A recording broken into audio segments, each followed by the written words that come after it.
Mega Monday, and we're going to take a look at Street Rod. Are you leveling up with the Jeffrey? 'Cause the Jeffrey is leveling up with you. Oh. Let's boot up the machine holding the no scroll key. So I'm first going to show you Street Rod in its natural habitat. On the C64 for MEGA65 version 5.2. Now the MEGA65 behaves like a Commodore 64. For good measure, I'm going to try and remember to keep doing this for now. I know this should be savable on a configuration file. I think the configuration file is on my SD card, but it still doesn't save, so I fucked up. Woo. Welcome to the family-friendly channel. It's Level Up with the Jeffrey, yes. Okay. D64 Street Rod. There we are. On two sides. I have a D81 for the MEGA65 setup, so that is nice. For now we have to do it with this. Let's take a look at the disc. I actually didn't try this Hakuta Force crack yet, but I'm going to assume this works perfectly fine. I've only been working on the MEGA65 side of things. Okay. Can see some saves as well, I think. Or not. Whatever. So, this is a journey, guys. Or this was a journey with the Jeffrey. I'm now retelling my journey sort of in reverse because I'm starting now with the Commodore 64 version that I haven't looked at yet. Really. I made an alligated guess and then I made a little test program to confirm my alligated guess, but now I'm going to see the real deal. So that's fun. Anyway, there's something wrong with Street Rod, but it will play on the MEGA65. You don't have to do much trickery to make it play on the MEGA65. So I'll give that spoiler. But just let's see how it should look in the Commodore 64 one. That's what we're doing here. It was a bit of a journey. I came up with Lotus for the Amiga. I was entertaining the idea of booting up Test Drive on the MEGA65 and then enabling the CPU of the MEGA65 to go full power horse mode. If you now then hear the bleep, there's a chat program active somewhere, I don't know, or an email program. Whatever. Unlocking the CPU to its full speed so that Test Drive perhaps renders faster, right? That was an idea I had. I tried running Test Drive, I tried running Test Drive 2. Test Drive 2 comes up in the menus, it's not looking good, but then going into a race, it fails. Test Drive 1, I can't even get it to boot up. I have to fool around with different versions perhaps, like the SD to IE kind of things, you know. So, still looking into that, and then I was like, well, I still want to do something like Test Drive. What else is there? Oh yeah, Street Rod. The Street Rod I know, I played it on my friend's Commodore 128. He has Street Rod. And I played Street Rod in the Windows 95, Windows 98 days, so that was already a relic then, I guess. It was already considered a retro game. Well, almost. I played it then in DOS, so Windows 95 was still a UI on DOS, so you could still run DOS games natively, and 98 had good support for DOS still, because I think 98 is considered a OS on its own and no longer DOS, but... Rain! Right as we're about to go into the game. Nice! Woof. And I need to be my bike soon. That's also why the hair is a bit unruly, guys. I can't even hear Hakuta Force music, it's all rain. Space. Button. It doesn't fade out, that's good. Thanks Gangstar for the great tune that I couldn't hear thanks to the music. Now the rain quiets down a bit. So, we can cheat. Unlimited money, yes. I'm a bit confused. We can only do left, right and then press the button. So unlimited money now. Start with 10 times the amount of dollars now. Win all finished later now. Enable challenging the king. That's fun. Okay, there's a unlock right in the game. Oh. Enable black car color mod. Nonsense. California Dreams presents Street Rod. Whoa, that went fast. You have double audio. I still have double audio. You guys don't.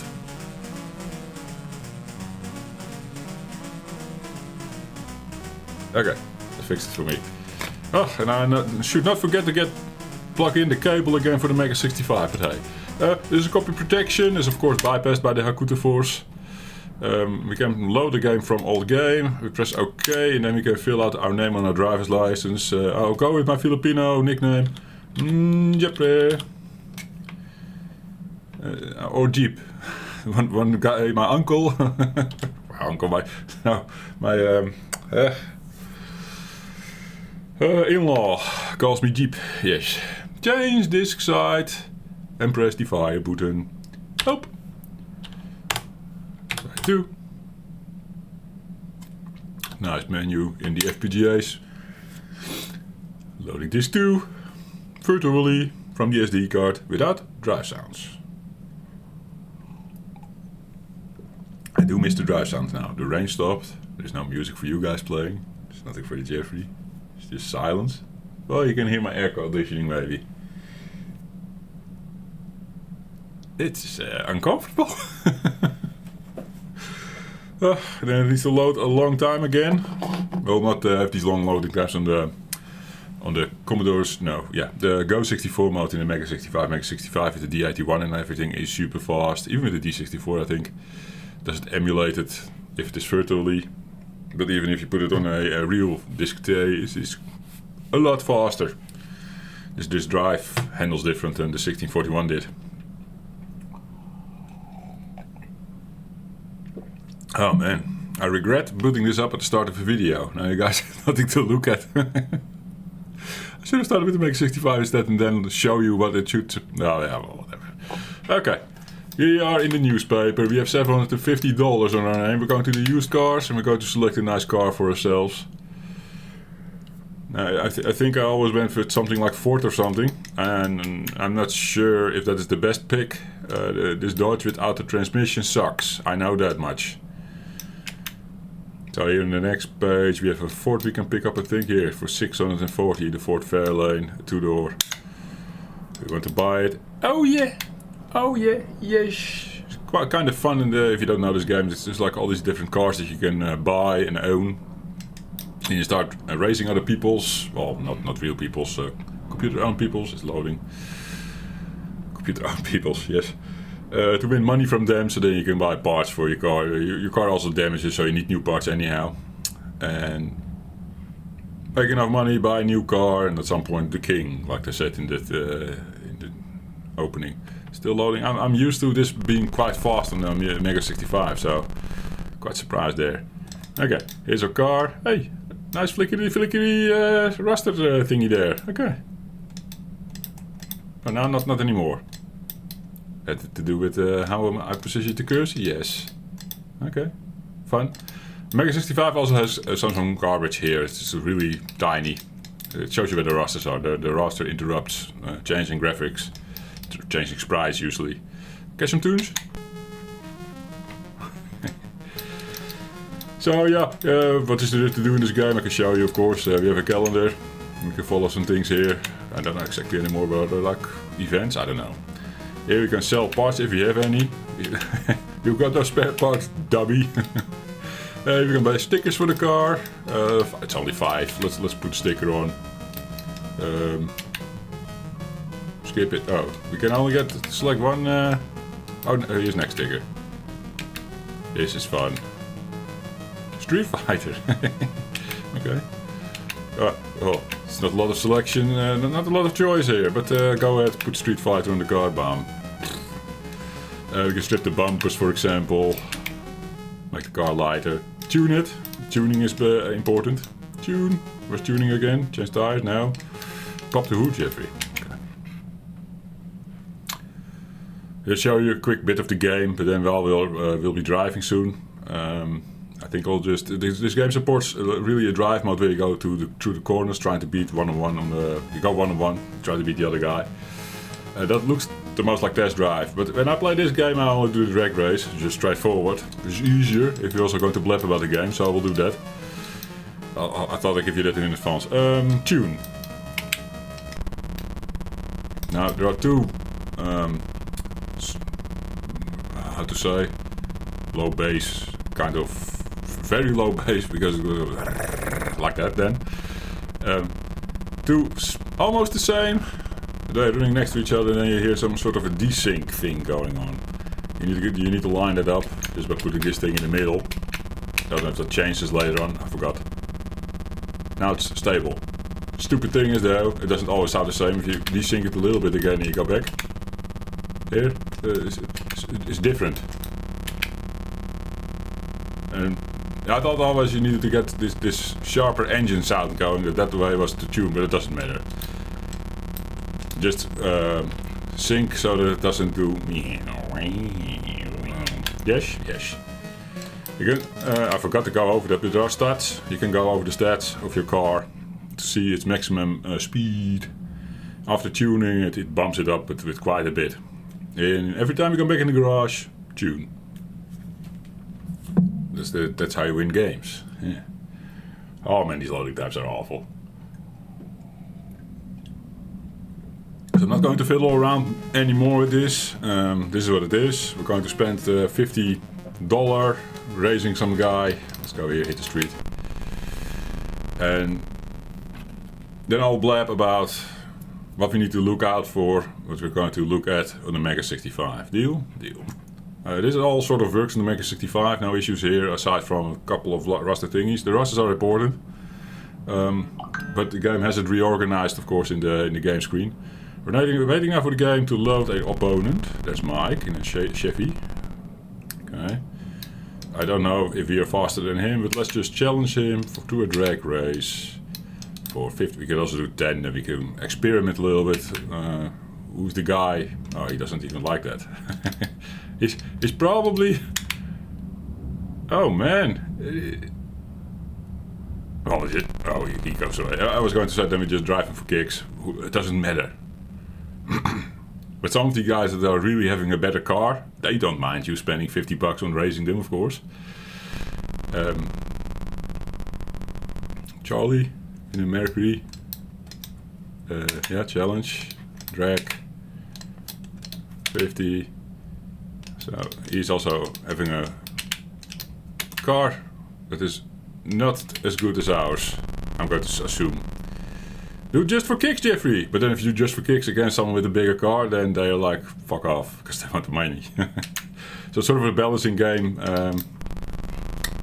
There's Mike again. Let's do for kicks then. Sort of a balancing game as well, like who do I challenge? Are the cars a bit evenly matched? And then... Oh, fuck. Oh, now he likes it for 10, okay. Probably the first time with 50 he got demotivated there, I don't know. Weird how that works. Okay, so we got the race. We didn't have automatic transmission, so now we need to do it ourselves. But basically at the start we're going to flick up the stick, make engine sounds, and then when it's green we press the button while pressing up, and then every time we hold it up and we press the button it flicks to the next gear. Similarly you can do it the other way, but we don't have to take corners, so we can steer still, we can try to crash into the other guy. If you do that you pay the repair bill, or you totaled the car and need to buy a new one from paper. It sets you back so much that you can basically restart your game, especially at the start. Okay, I think we went over what the game is about. Most of you will know this one, of course. I think, at least. If you didn't know this one, let me know down in the comments. Happy to hear. Did we go to the barber already? Jeffrey has a appointment scheduled, yes. Okay, we need to make driving sounds now. I don't think having having the meter in the red the whole time is going to damage the car. I thought as a kid it would, but now it was a bit late with shifting. Anyway, look at the green plants on the side and the car in the side. Look at that is all rendered and how the car is falling behind the red of the car, right? Or of my car. Same for the green things. On the left you see the green thing going behind the red and the lighter grey of my car. They pop out of horizons. Let's go over the rosters. We don't have more than 3 gears, right? No. So in the top you see the bumping happening. There's like a horizon. That is the first raster, the top bit, until where the bumping is happening, where the road starts. The road is the second raster. The third raster I assume is where my steering wheel is. Unless it's the text down below. That doesn't matter that much, actually. That doesn't matter that much. we're going to focus on that second raster with the green plants, where now one green plant on the left is like sitting half past my, on my car there, right? Yeah, you know what I mean. The plants were rendered, and also the car sprite, the opponent car sprite was rendered on this light gray, dark gray or black. I can tell you already, black is the background color, light gray is a multicolor color that is shared between blah blah blah. Too technical for now. Hey, you've seen what this looks like? Well, the rank X back in. That was nice for Jeffrey. While doing a video, that's the Netherlands, and it's really shitty weather now the summer is done.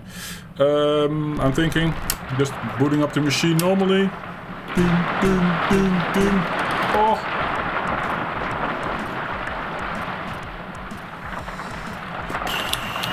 I need to bike soon, guys. It's really awful. Oh my god. Because I pressed up, it lost the prompt. Ish. Booting up the D81 that Jeffrey found on this game. I think this is one of those SC to IDA, whatever. I'm just saying letters here, just whatever. You know what I mean. Okay, C64, D81, C-test. This is also how good the force could be. F3. Let's take a look at the disc quickly. It will look different. Oh! Oh! Well, that is messed up. That is my test program. How did that end up there? MC test. D81. What did I select just now? Highly confused now. D64. What was I doing? Street rod. No. We can try the D64. I'm having some issues with nostalgia test drive. So, although test drive 2 in D84, I put this one. Okay, you saw a little level up Jeffrey MC test. This multicolor test. There's a little program I wrote for the Discord guys, or for the bug report that I recommended me to do. We'll get into that at the end of this video if I'm not running out of time. I'm now Street Rod D81 in. Yes. We're still good. Look at the disc again. See, this looks a tiny bit different. There's also a lot of cars there, a lot of faces. And I think this is the complete deal on one D81, but the disc is full. I don't think we can save on this disc anymore. It's completely full. And amazing. Mega key run stop, I think we can do that. Yes. Since the latest updates, the drive does go a bit berserk right now when loading. And almost like Jeffrey's like, are we not damaging the disc? Especially with this game now. Okay, now things stay a bit longer in screen. Didn't see nostalgia, so this is nice. This is a nice clean version, it seems. For the D81. Well, if this is not the 9081, I was corrected sometime that I said that, I think. It's based off. It's a different thing for the MEGA65. I don't know the exact numbering. California 1983. Here's the thing that we can bypass easily. Normally you have to look in your booklet or whatever to bypass the copy protection there. There's multiple copy protections. There's like a copy protection on disk. There's also the visual copy protection to confirm you have the manual or something. We had Jeb Prayer already. Jeep. It's actually fun. There's also a car, of course. Yeah, hi Jeep. See how much faster this loads? Well, now I'm looking at the black screen, but at least the start was already fast. Come, don't let me down. Yes. Let's do it all the same-ish. Although I'm not going to tune this time.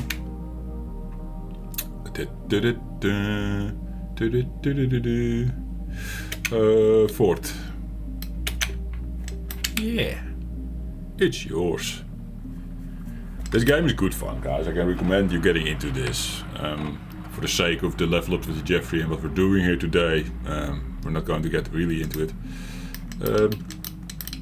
Trying to get at the glitch on the top here. Now it doesn't do the glitch. That's fun. I was indeed surprised that the Commodore 64 had a little raster glitchy going on there.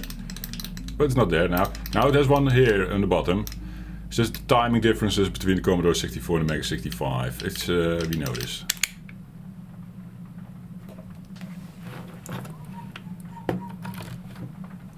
Do you guys have music?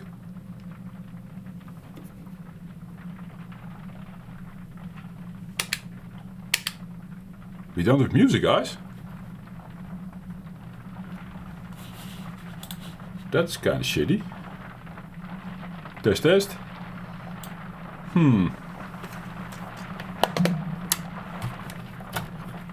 Maybe you should plug it in after the fact. No clue. Dum, dum, dum, dum. Debugging my audio first. Weird. 64, yes. This is the video where Jeffrey only is loading things, yes. Do we get to see some assembly today, Jeffrey? No, if I don't run out of time, Jesus. Time flies now. C64, Rain Man. And it's Monday, I'm recording this. I want to get this out on Monday for my Mega Monday. Oh. A bit all last minute. I don't know if we do Mega Monday next week. Maybe we skip one Mega Monday, guys. Oh. Because I'm also a weekend away with the family.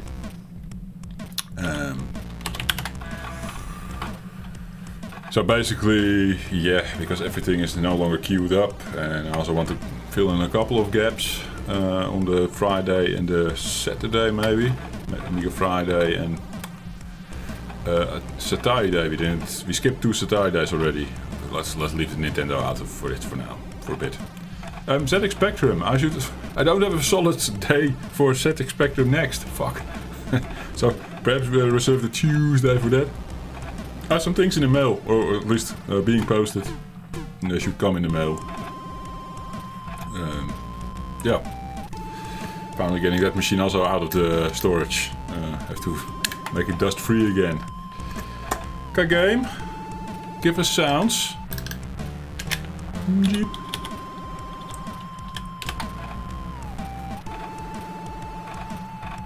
Oh, now I'm out of it. Look at my notes as well in front of me. It's the same mess that I had with Jumpman Jr. when I tried fixing Jumpman Jr. and also Frantic Freddy, same thing. Which was, Frantic Freddy was worse. Used cars. There's actually, I can actually, freaking hell, I just remember now. There's snapshots in the freezer. I can actually boot up a snapshot I had while I was debugging the game. But now we're so close, let me do this. Get this one out again. Yeah, if you need to restart again, I should basically load my snapshot. There's also a little caveat with snapshot, so that's also good fun. I see a little glitch when the car drives in. There's a glitch technically there. Who cares? Gameplays. Check out the newspaper now. Just hit the street. I didn't go over the fueling. We also have fuel.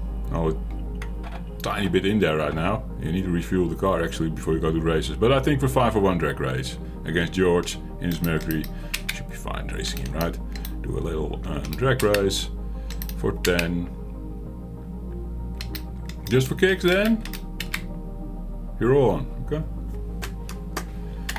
See, the Ford that I chose is probably pretty powerful compared to a lot of the starter cars that the other guys drive. Although there will be 1 or 2 guys that have a more powerful thing than I have. The game is set up like that. Okay, little glitch that we could sort of live with, right? Still no audio, guys. Fuck.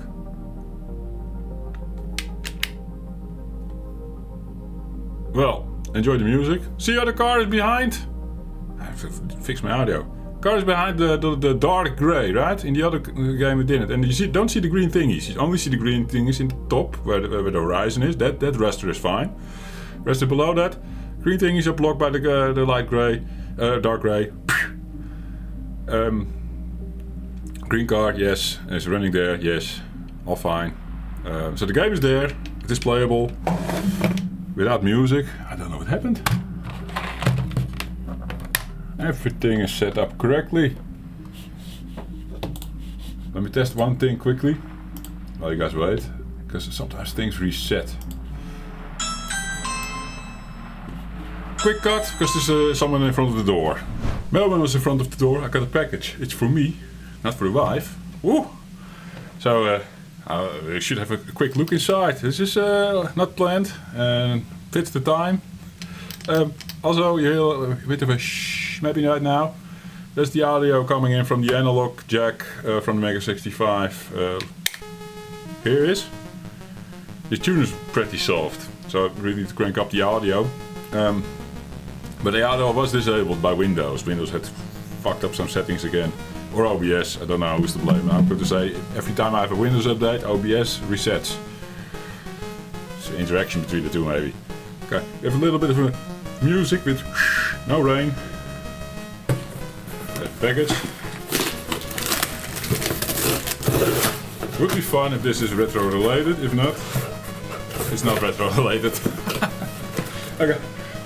I was like, maybe my purchase for the ZX Spectrum or something is in already, or Opco games, Jeffrey, with Popeye. No, nothing. It's vitamins. And not the bad kind of vitamins, no. Just, you want to know? What do we have here? Oh, this is actually for the wife, but Primrose, whatever. Not every vitamins. Jeffrey also had bought some. There's a free bottle of Yodi. Here's some vitamin C and zinc. I'm so healthy. Making, I don't know if you saw the company name. It's not sponsored by them or anything. I pay good money for that shit. Yes, yes. Let's do the review. Why did I want to go back? I wanted to go back one more time into the game. I don't know for what.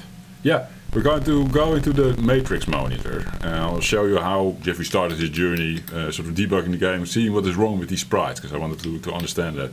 But hey, I was talking about how to refill the car, right? So here, let it fill up. You see the money being distracted, and it's full. So we can raise again. Okay. I like these dry speeds. It's highly playable on the MEGA65 if the sprite issue becomes fixed. I'll show you the sprite issue again in a sec, and we'll go take a deeper look at it. Hit the street, yes, yes.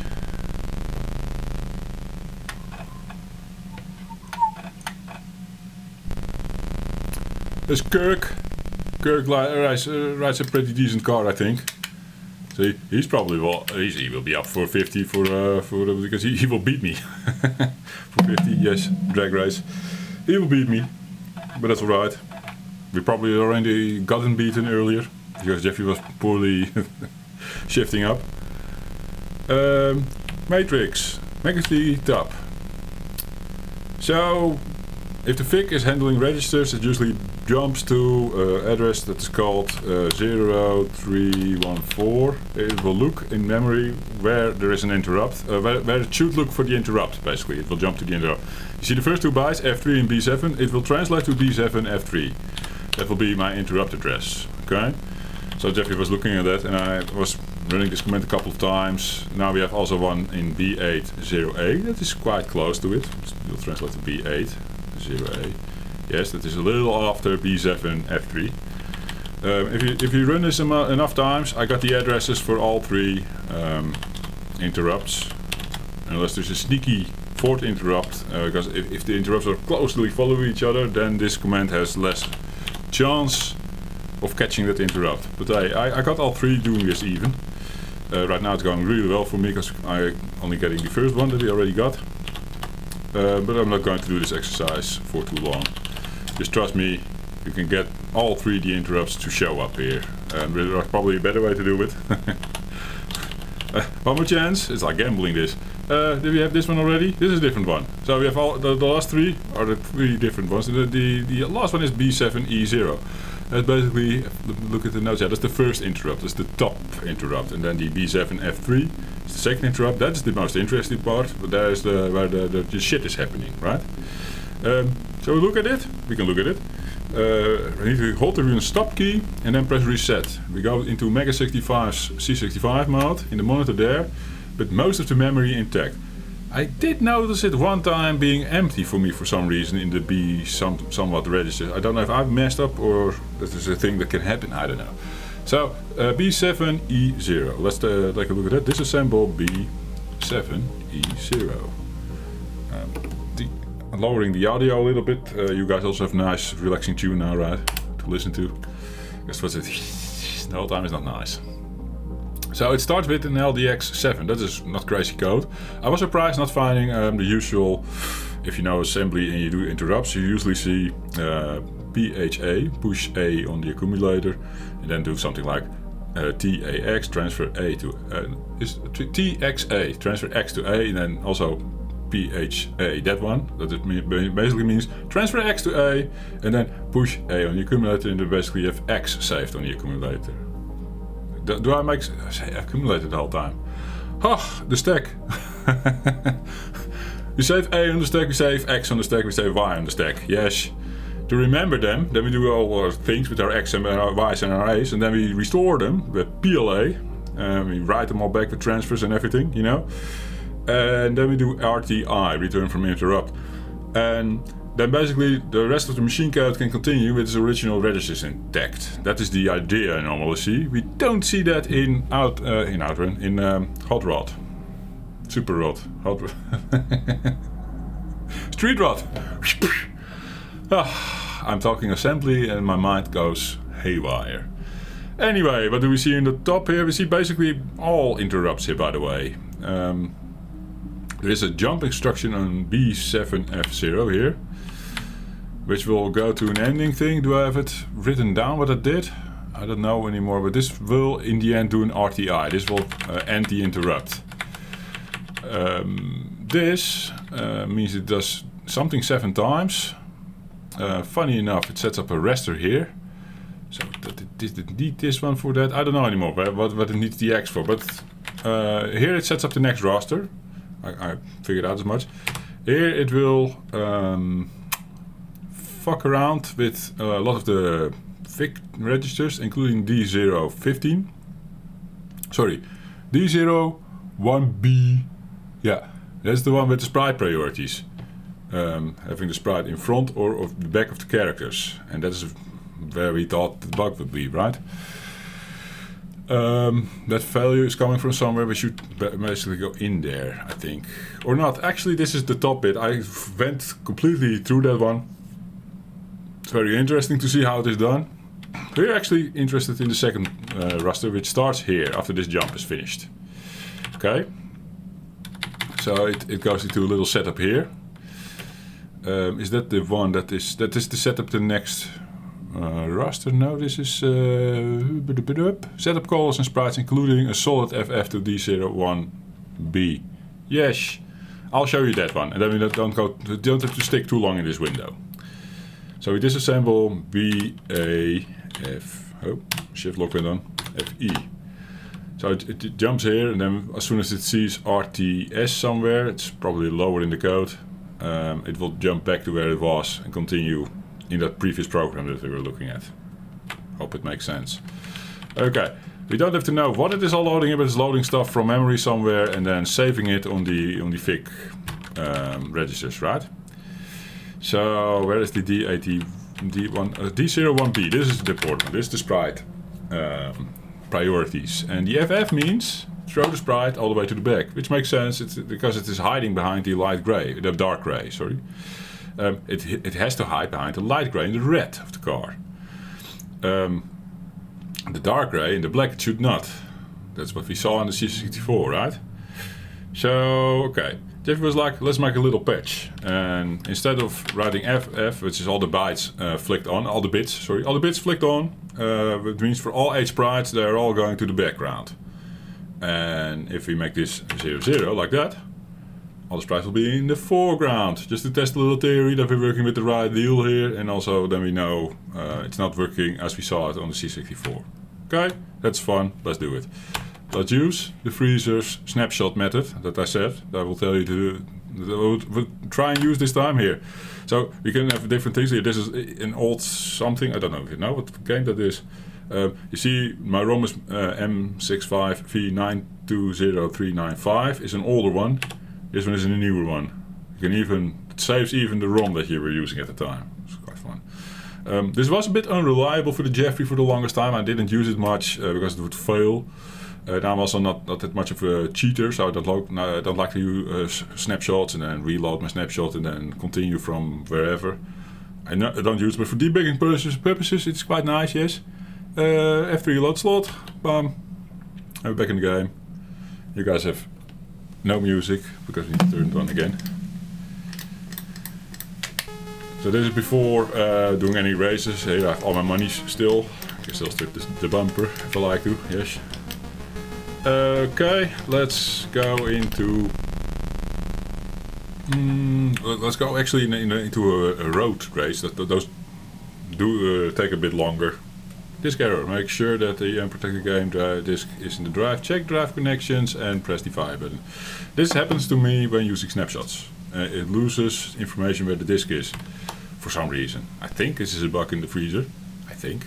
It does still say so in the bottom right. Internal drive, unit 8, street rod, D81. But if we actually set it up again, it will work again. It's not a big deal. Inconvenient that it is. If we resume, you have this nice snapshot feature, and then it saves everything, but that one fails, right? Press the button, it will pick up again. Okay. Covered something else, eh? We're covering a lot of things, even Jeffrey's vitamins. Challenge this guy for a road race. Did he Dodge Polar? I'm going to say that's a good one. Let's no go. You're fine. Oh. Alright, racing for 25. I was too short of money. So Jeffrey wrote a little patch to patch that bit out.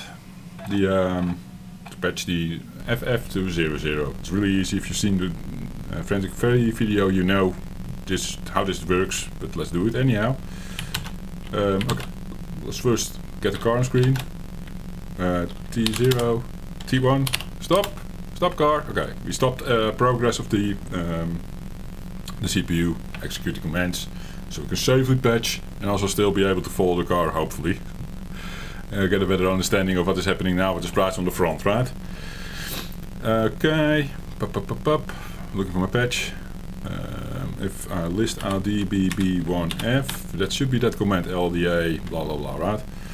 Okay, so this is disassembling again. So this LDA FFF indeed. If I go to the next one, the next instruction that should be on 201, it's the store it on D01B. Okay, so if I now want to set the byte, the second byte in this BB1F is then BB20. I hope you can work that out from looking at this and knowing hex. Hex is also important, hex values, hexamal values. Okay, we're storing something which is simply 00, yeah. Easy. We can check if the update came through. There we have it, LDA 00. We'll store it on D01B. So, every time this roster now runs, it will put all the sprites in the front. Well, want to see what that looks like? It's an improvement, I kid you not. T0 starts the thing again, and then mega key, get behind that guy. Oh, we lost the guy, but look at the grass, the green thingies on the sides. That is better, right? I mean, it only goes through the red and the light gray, red and the light gray of the car. Those two colors should basically hide the sprite, and the rest should allow it through. It's a road race, Jeffrey. Need to steer, for God's sake. So, pretty happy to know what the problem is. So I asked the guys on Discord, like, is this documented behavior? Is this intentional? Hey, you never know. Where do I need to look? I don't know where to look for this stuff. And Dan, or in the Discord we like to refer to him as Dan. Never mind me. He said, yeah, Jeffrey, that could be an oversight. I'm being called. Quick cut again. Welcome back. I cut out the previous thing we were recording. I was at my story. I was talking about done. I remember that one. It's a nice moment to cut here anyhow. Let's boot up the machine. Dun, dun, dun, dun. Don recommended me to file a bug report. I don't know if I said that much, with a little test program. So that's the little test program, MC test you saw earlier. Let's go over the next thing that Jeffrey also went into, which is like, I opened up my MEGA65 and put a little dip switch. It's really tiny with my screwdriver. This label 2, put it in the other position to enable networking mode on my R3 machine. Maybe on the R6 you don't have to do that. I'm not so sure. There's documentation out there how to do that to enable networking. And then there's a tool called M65 Connect. I can't show you guys right now. I'm not set up to record M65 Connect together with the MEGA65, but it's really cool. We do Shift pound key. It will type a little thingy there, but what is most important, do you guys see that? This light, there's no green screen light, so maybe you can see it. It's flashing now. It's green, yellow, meaning networking is enabled. Everyone can hack the device now, including M65 Connect. You can also hack the device now, yes. I have M65 opened up. Let's test it out. I can send a command now with my PC mouse, like Go64. Hey, that is cool. Back to Go65. It's amazing. So you can use this to access the SD card without having to exit the SD card, put it in your machine, transfer some files, put it back in the M65. And Jeffrey using his wrong SD card slot, because Jeffrey has a third SD card slot. You guys don't remember anymore? I put it in, what was it? This is this cover here, which hides a certain port. That is not in the machine right now. I think it's an expansion port or whatever. Anyway, the SD card got stuck there, so I had to open up my MEGA65 to retrieve the SD card. It was really stupid. Hey, I no longer have to get that out because I have a network cable in now, and we can do SD card business through the M65 Connect. You can also send it to PNG file, so let's do that right away. I have it on my D drive. You guys don't see that here. MC test PRG send. Bam! It sent it, and you have the option to auto start the PRG or let it sit in memory. I'll let it sit in memory. As a developer, I like that better. I am going to use this feature a lot. I'm going to assume when I do software development on the MEGA65. But first, I have to straighten out my life and perhaps get a little bit of income rolling in. I'm not going to be upfront about that with the channel. Once that is all settled, you know, I'm not going to say like, oh, I can replace my day job with it. But then I can maybe reduce hours on the day job and start programming more and stuff like that. That is the end game here, guys. The full truth out in the open. Yes. We have the PRG loaded. It's just sitting here in the list. It's a basic that Jeffrey typed. It's not the prettiest basic to look at. Jeffrey's not that much of a basic typer, although I started as a kid with basic, but then I moved on to assembly. And I think in this in assembly ways for the most part. So that's why you see a lot of pokies. There's nicer ways to do this with data and loops and whatever. Yes, I know there are better ways to do this. Anyway, in the start I have a little program sitting that I'm skipping immediately. If I go to 20 here, going here, there's a little program here that resets all my variables so that I could go back into my nice, I can run it even, go 10, run 10. That is the reset. Now all the calls are reset and I'm out of multicolor character mode. Multicolor character mode, yes. Because that one always looks a bit nasty. So I have that program to run, reset, so I could type my basic. I typed the basic in here, and then I saved it on a D64 that I had randomly set somewhere. Then I did the disk operations on the PC and moved everything out because I'm going to file it, of course, on the GitHub. Whatever. We should go over with Having Rain what is happening below there, right? So we have the MC sprite test. There's more than it needs to do. Jeffrey was just fiddling, but then I get excited and I'm busy with basic and stuff, and oh well. So I always remember these things, right? I know the hexamals now because of assembly. You always work with the hexamals. So these things are always, I hate it. I have a calculator opened or I ask ChatGPT, what are these addresses in decimals, man? Because I don't know. So, and also these bits, you need to set them with, yeah, like that. It's not my preferred way to doing it. If I write assembly now, it's of course in a little text editor. And if I have to do bit operations, you can actually do, I think it's the percentage sign symbol. And then in the program that I'm using, and then just doing ones and zeros. So you know exactly which ones you flick on and off, and then it does the calculation to hex automatically, or the calculation to the byte during the assembler, the compiling phase. Yes. Anyway, what does this all do? So this set up the bitmap MC. There was something I was trying out. Here's the MC character bit. This one is rand. I ran straight over the poke. Yes. So you can see some test things in there as well. This is the multicolor character mode, yes. And then we have a shared color, The multicolor mode comes with 2 colors that you set in advance, and those are shared with all the characters. Except if you're in multicolor mode, guys, let's start. And you select color 0 to 7, the first 8 colors, yes. The character will still be solid, 1 color.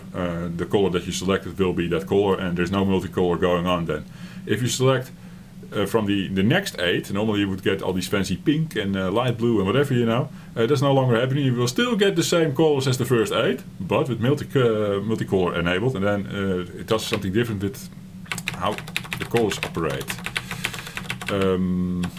Normally, if a pixel is you have a character. Let's make a character here. We need to do this thing.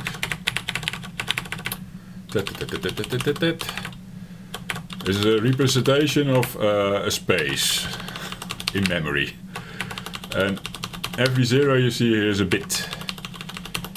Okay, 2 more, right? I think so. It's 8 by 8. The character is 8 by 8. So I'm making a grid of 8 by 8 now. Yes.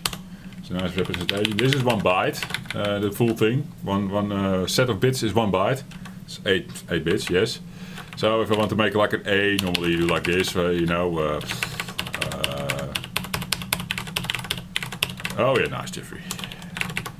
So you flick these things on, and they become the color of your choice, basically.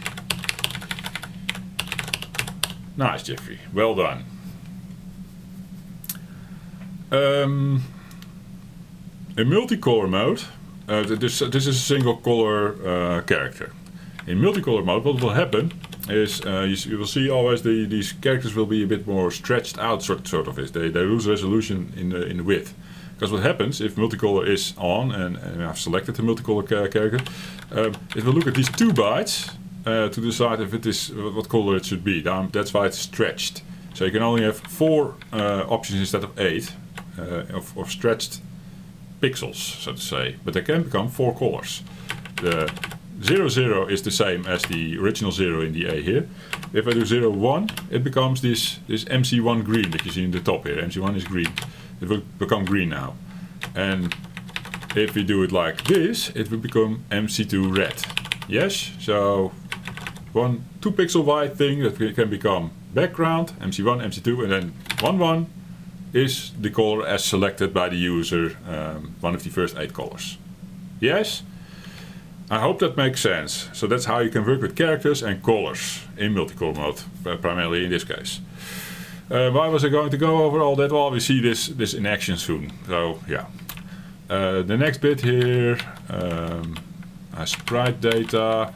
I basically am just throwing, like how we do characters here. You can also write your own sprite, right? Sprite is like a mouse cursor on screen, or a character that is walking in the level, a car in Street Rod. I'm just making a square sprite here. It's just nothing but all the bits enabled. That's what this does. The 255 is basically the full byte set to all bits flicked on. So you will see that sprite soon. It will be a black sprite. I'll say in advance because here we set it up. We have the sprite pointer that points to the data so that it knows where my black sprite, my square is stored. We make it black, make it really obvious what is a sprite. And then we're going to enable it. At the start of the program you see it, by default the sprites are on front of the character, so it will be rendered on front, but later in the program move on to the rest of the program now by typing list like this. Later in the program, somewhere here, the final call is the full test, of course, put behind the characters and see what is being bled through. And like I said, on the Commodore 64, there were basically 2 colors where it would overlap, and then 2 colors that would block the sprite when it is in that mode. So, yes. Let's see what the MEGA65 does with this soon, right? I'll go slightly still over what everything else is here. I do XY expand of the sprite, so the sprite becomes a bit blown up. It's nice to test with. And this one is the positions, so I don't know exactly if it's X and Y. Is this X? I think so. This is Y. Perhaps, or I have to reverse. I think this is Y. So that sets it nice on top of these characters that we're writing, and here we're writing the characters. This is screen memory. It is not nice how I did this. I know this can be done better. All of this. It is fine. I made 4 boxes for testing with different characters. That seemed like a nice idea from Jeffrey, and then I was going to overlap the sprite like that in the middle over the 4 boxes like that, so you can see the effect. That's what I had in my head. I made it, but yeah, it's a bit overkill. Doesn't matter now. It's just fun to look at anyway. What do we do here again? We set the color ramp to white because at the start I didn't see color while putting it up like this. So then it becomes obvious what is the last color, the 1-1 color, right? Because it's color blue on color blue or something right now. And then that's the final bit. Okay, let's see what it does. Okay, enough blabbing. Yeah, that's the multicolor going on. We see the sprite being rendered. We see the colors being set like I told you on the different characters. And the last bit, what pops the thing behind the character. Well, Jeffrey, this looks good, right? Yeah, but like I said, the MC1 and MC2 here, these two, they're in all the characters. One of them should let the thing through. Remember the dark gray in Street Rod? Not seeing it here. And this is why a lot of games, if you tested back there in the day already, you know, where we've been doing tests on the MEGA65 for the longest time already, this is why some sprites are shown in front of things, well, it should have been behind things. Definitely sure this is at least one of the main culprits. There could be a different thing going on still as well. Oh yeah, because you don't see the character now because we are in a different color, mega key white. Yeah, that's the character. Let's do my test program as well still, the reset program. Run 10. Now it reset. Comes a different color again, Jeffrey. Yeah, that is that multicolor blah blah blah thing. Yeah. Okay. So let's run it one more time. Now with white already set up from the start. Nice, Jeffrey. This is multicolor enabled, yes. Thing in the back. Freeze it in your memory, yes. And we're going to do it on the Commodore 64 core. And then we should see black coming through, I think over the greens or over the reds. I don't know actually, it's one of those two. Fun, Jeffrey. Let's boot up the machine, holding down the scroll key. I saw my MEGA65 is still flashing. They said, disable it as soon as possible, because otherwise someone can come in and hack your device. Yeah. Okay, so we have to look for a test program now. We already booted it up once, almost. It was on the D64. Wait, getting a message. It's a bit hectic today, I know. Oof. It was not a message, it was an email. Well, we'll get back to that later. It's a bit busy today, as you can tell. That's why we already are in the third part of this recording, the third recording of this one video. I just really want to dish it out, and I'm just not in a position right now to do a lot of videos lately. It's just too many things going on, and then people are looking at my time spent in Valheim, and they're like, yeah, Jeffrey, you have time. Where is it again, guys?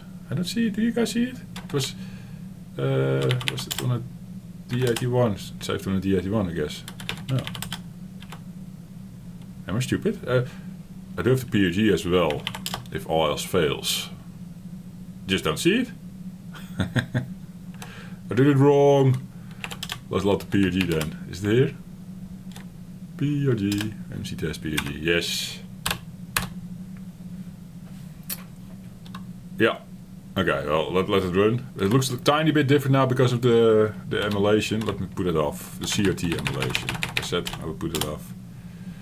This gives you a decent impression of what's going on, right? It's still a bit weird.